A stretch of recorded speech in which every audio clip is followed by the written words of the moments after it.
Hello everyone.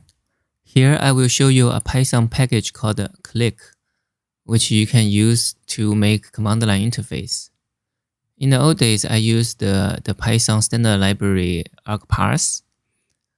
It works, but it's very verbose. With Click, you can type much less. Okay, I will show you a demonstration to reproduce the echo command. So for the echo command, whatever you type gets to printed into the screen. Oh, by the way, the click command is not in the standard library, and you need to install it, like say with pip. And here I have already installed it. So to make a vanilla echo command, let's say we call it echo.py. And since it's so simple, you can just use the sys command. And you can get the user input from sysargv. It is a list of strings. And the first one is the current command. In our case, it will be echo.py. So the user input will be from the first item and onwards.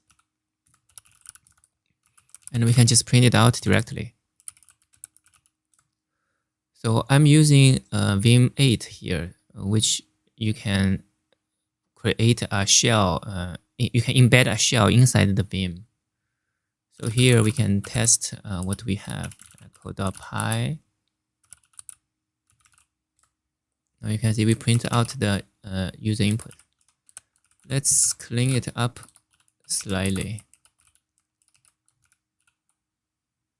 Now this is already the vanilla echo command. So in real life, I oftentimes just use the sys package like this to make a command line interface. You don't even need to bother with defining the main function. Okay, but you know the echo command can also take options, say -n, which will get rid of the end of line in the end. So our vanilla version doesn't work. It will just consider -n as part of the user input. So in that case, we need to use some kind of library, and I will show you the click library here. So to use a click library, we need to first be a good citizen and make that main function. Let's put it here.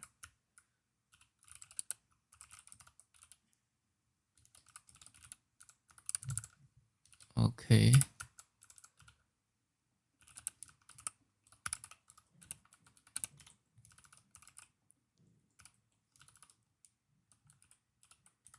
So we just call the main function. Okay, let's see if it still works. Okay, it still works. Now we need to use the click library. So to turn the main function into a command line interface, you just need to do click.command. And then we need to deal with the arguments. Let's say we still call it args. So click arguments. Say args. And we will want all the user input. So it's n args equals -1.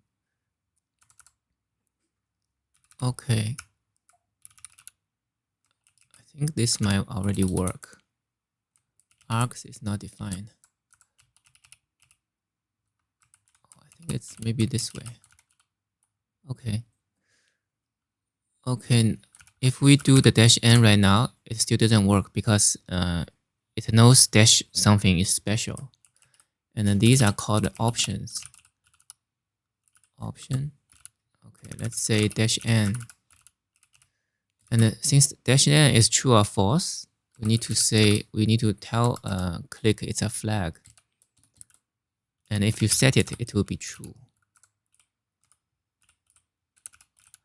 Okay, now let's print it out, see if it works.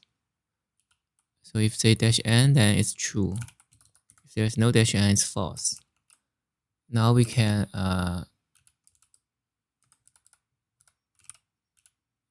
we can switch on the n variable. So if it is n,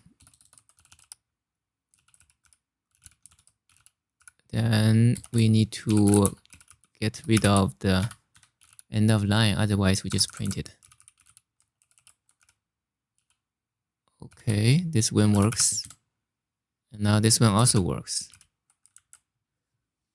Okay, so yeah, here is a simple demonstration.